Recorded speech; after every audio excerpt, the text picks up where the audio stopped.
Marcus Aurelius ruled Rome from 161 to 180 AD. During his reign, he cultivated some morning habits to wake up early and act as he should. Here we'll look at 10 habits in his routine that he used to wake up early. 1. Find your ikigai. Marcus Aurelius said, "Everything in life, be it a horse, a grape plant, has a specific purpose. And you, what is yours?" Ikigai is a Japanese approach to well-being that can make your mornings more inspiring. This idea is defined as the reason for getting up in the morning. In other words, your purpose in life. Marcus Aurelius believed that we are all born with a purpose, and it is our responsibility to fulfill that purpose, as it is what motivates us to get out of bed every morning.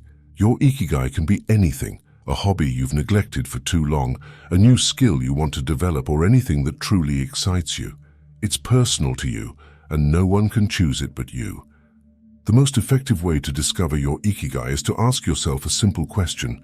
If I had more time to focus on just one thing, what activity would I choose? Stop and think, write it down.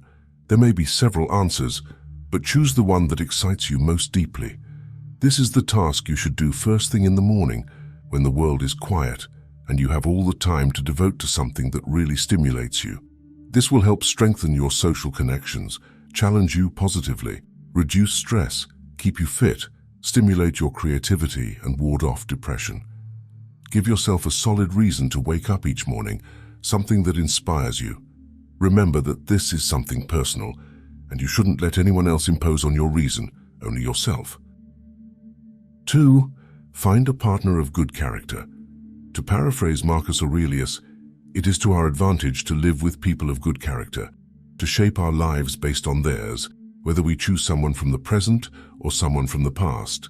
When your goal is to wake up early, having a good accountability partner becomes crucial. In the pursuit of our goals, one skill stands out as the most valuable: the ability to hold yourself accountable. An accountability partner is someone who helps you stick to your commitment and avoid simple excuses on difficult days. This person can be a friend, family member, or colleague who has already achieved the goal you are aiming for. Your accountability partner will help you maintain consistency in your morning commitments and your progress. When choosing an accountability partner, it's crucial to opt for someone as dedicated as you are, with similar values, compatible availability, and a genuine interest in helping you succeed in your morning routine. An accountability relationship is valuable because knowing that you will be talking to someone who is emotionally invested in your success keeps you on track, even when you face challenges. The mutual benefit of this is that when one encounters a very strong difficulty or discouragement, the other pulls you back up on track, so it becomes easier to maintain constancy in your goals. 3. Take it easy on yourself. As Marcus Aurelius teaches us, focus on the situation at hand and ask yourself, why is this so unbearable? Why can't I stand it? You'll feel ashamed of the answer. It's a fact that our brains tend to prioritize instant gratification, valuing short-term rewards over long-term benefits. This explains why 95% of people repeatedly give up on exercise routines within the first 10 days. The main challenge for most people is not realizing that those first 10 apparently difficult days are just a temporary phase. They often believe that this feeling is permanent and think, if the new habit is so uncomfortable, it's not worth it. That's why when we fail to get up early one day, we put it off until next Monday or next month. It's important to understand that our ability to persist shapes our discipline and inner strength. A bad day doesn't have to become a bad week, nor does a bad week have to define a bad year. We must understand that each new day brings with it a new opportunity to better ourselves. So forgive yourself for waking up late today and start waking up early tomorrow. Before going on to number 4, subscribe to the channel to strengthen Stoicism in the world. 4. Practice negative visualization every morning. Following the advice of Marcus Aurelius, when you wake up in the morning, remember that the people you will interact with today can be nosy, ungrateful, arrogant, dishonest, envious, and bad-tempered. This is because they are often unable to discern right from wrong. Instead of idealizing a perfect society, Stoics see the world as it is. Visualizing negative scenarios is about maintaining realistic expectations and being honest with yourself. Ask yourself, what could go wrong? How would I deal with these situations? Am I prepared for them? By anticipating the worst, you put yourself in an advantageous position to face challenges if and when they occur. For example, when you go to work and your boss treats you badly, you have already visualized this possibility in the morning, which prepares you to deal with the situation calmly. If he suddenly turns out to be cordial, you'll be pleasantly surprised. But even if it never happens, you'll be mentally prepared and will remain calm. Visualizing negative events reduces fear, decreases anxiety, and mentally strengthens us to face challenges should they occur. It also brings us joy on the occasions when challenges don't materialize. Let's imagine that a loved one passes away and you are devastated by the pain. Visualize what your life would have been like if you hadn't known her. This will give you a feeling of gratitude for the time you spent with them and appreciated them. This is called retrospective negative visualization. We create our fears to the point where they become larger than life. Confronting them and even experiencing them temporarily can help you overcome these barriers. You can practice negative visualization every morning, keeping your expectations clear and being much more honest with yourself. From the moment we prepare our days for the worst, we can live with more serenity and welcome the best with open arms. 5. Prepare for the mornings. In the words of Marcus Aurelius, all our efforts must have a clear purpose, or else they are doomed to failure. Becoming a morning person requires more than simply setting the alarm for 5 a.m. and hoping for the best. Those who choose to make the most of their mornings not only establish a routine when they wake up, but also take care of their night before. Although we can't control our consciousness during sleep, we can definitely influence our nocturnal activities, which will shape our willingness to get out of bed. Often, the early morning routine starts at the end of the previous day. A good starting point is reducing the time you spend watching TV and messing around on your cell phone before bed will not only help you sleep better, but it will also help reduce your stress. Leave everything ready for the next morning. For example, if you're planning to go to the gym, have the clothes you're going to wear ready before you go to bed. By doing this in the evening, you save energy for the next day. If you work out in the morning, it will be harder to get out of your workout when your gym clothes and sneakers are at hand when you wake up. This little 2-minute habit can not only save you energy in the morning, but also prevent you from going back to sleep by ignoring what you've committed to. You can also use your evening time to resolve any remaining issues. Can you think of what sucks up the most of your time at night? Comment below and let's improve it together. 6. Practice voluntary discomfort. As Marcus Aurelius teaches us, we should start by disciplining ourselves in small things and from there, move on to bigger challenges. If you have a headache, practice not swearing. Don't get angry every time you have an earache. This doesn't mean that you can't express your discomfort, just that you don't do it intensely with your whole being. The idea of voluntary hardship implies constantly testing ourselves by deliberately making life uncomfortable in some way in order to strengthen ourselves for situations in which we will really need it. If your goal is to wake up early, you can practice voluntary hardship such as putting the alarm clock away from the bed, because if it's next to the bed you can turn it off or hit the snooze button. Avoid the snooze button as much as possible. With the alarm clock away from the bed, you'll have to get up to turn it off, which will wake you up. At that point, you're already awake. From then on, the challenge is to stay awake. At this point, you have 2 choices: stay up or go back to bed. Avoid going back to bed. Leave the room as soon as you turn off the alarm. Don't allow your brain to make excuses to go back to bed. Don't give yourself the option of going back to bed. Simply force yourself out of the room. If you sleep with someone else in the same room, turn on the light. It will make you feel uncomfortable, but it will help keep you awake. Another thing to do is take a cold shower. If you have trouble waking up in the morning, a cold shower can be effective in waking you up quickly. Cold water increases circulation in your body, requiring more oxygen. This automatically makes you breathe more deeply, fighting fatigue. In addition to multiple benefits such as decreasing body fat, reducing depression, decreasing stress, and increasing blood circulation. This reminds me of Viktor Frankl's famous phrase, "When we are no longer able to change a situation, we are challenged to change ourselves." So voluntary discomfort is the permission you give yourself to change your identity, to change yourself. Many people are unable to practice this discomfort because they are too attached to the past or even to the future. This causes them anxiety and leaves them stuck in time. This makes them inactive in the present. If you're one of these people, I've left a link in the first comment to help you overcome anxiety as the Stoics did. Take a look. 7. Remember death. As Marcus Aurelius teaches us, consider that life may end at any moment and adjust your actions and thoughts accordingly. The Stoics had a habit of keeping the idea of death always in mind, and you too can practice this every morning. There is an expression in Stoic philosophy called memento mori, which means remember that you are going to die.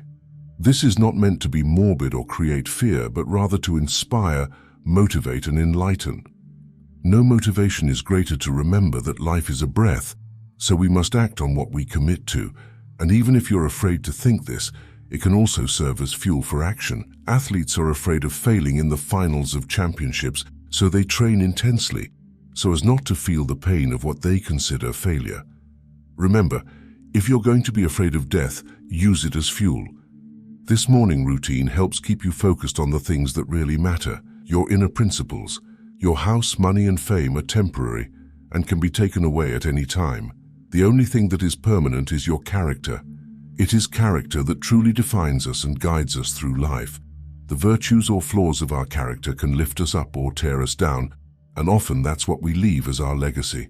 To get a better idea of character, you can look at the tombstones of people who have passed away. You'll notice that it's related to the impact they had on their character and virtue with their loved ones.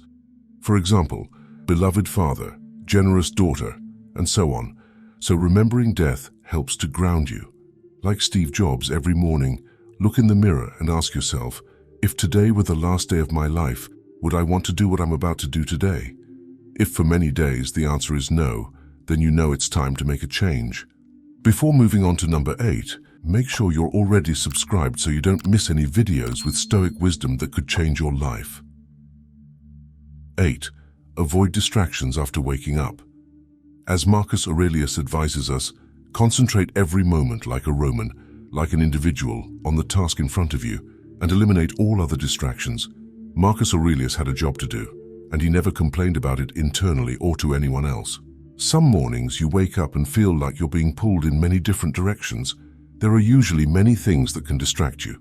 Emails piling up, a new episode of your favorite TV series, conversations in WhatsApp groups, text messages, the sink full of dirty dishes and unpaid bills in front of you. No matter how early you wake up, distractions are around you at all times. There may be days when it feels like the world is conspiring to stop you from doing something important. Most of the time, the things that distract us are tasks that need to be done, but not necessarily at the moment when we should be concentrating on them. If you choose to wake up early, there's a reason for that. The opportunity to use that extra time to do things that bring satisfaction before being dragged down by the demands of the day. One of the best things you can do to avoid distractions is to avoid picking up your cell phone. If it's your alarm clock, just turn it off and don't go on any social networks until you've finished your morning routine. This will help you concentrate on the tasks at hand. And if you're thinking, but what if an emergency comes up and they need me? Deep down we know that's not true. Because if there was an emergency and they needed you, they would have made a call. This would just be another mechanism to distract you from your mornings. Ignore the cell phone and focus on your routine. 9. Wake up consistently. Following the teaching of Marcus Aurelius, you must build your life step by step and be content if each one of them achieves its goal as far as possible, and no one can stop you from that. In this sentence, I would only add one thing. And no one can stop you from that, except yourself. If your goal is to wake up early every day, it's crucial to maintain consistency so that this becomes part of your routine. You need to cultivate self-discipline, which is nothing more than the habit of constancy, finding the motivation to do something over and over again until it becomes automatic and generates results. Hal Elrod, author of The Miracle of the Morning, suggests that we must be persistent in the first 30 days to incorporate this new routine. He divides this period into 3 10-day phases, each with its own emotional challenges and mental obstacles. In the first 10 days, implementing a new habit such as waking up early can seem like an almost insurmountable challenge. It's common to think, "Oh God, it's morning already. I don't want to get out of bed. I'm so tired. I need more sleep. Where's the coffee?" And we often end up hitting the snooze button. The key here is to understand that these first 10 days, although difficult, are only temporary. Once you get through this initial phase, you enter the second phase, where things get easier. From days 11 to 20, although they still require discipline and commitment, the task becomes more manageable.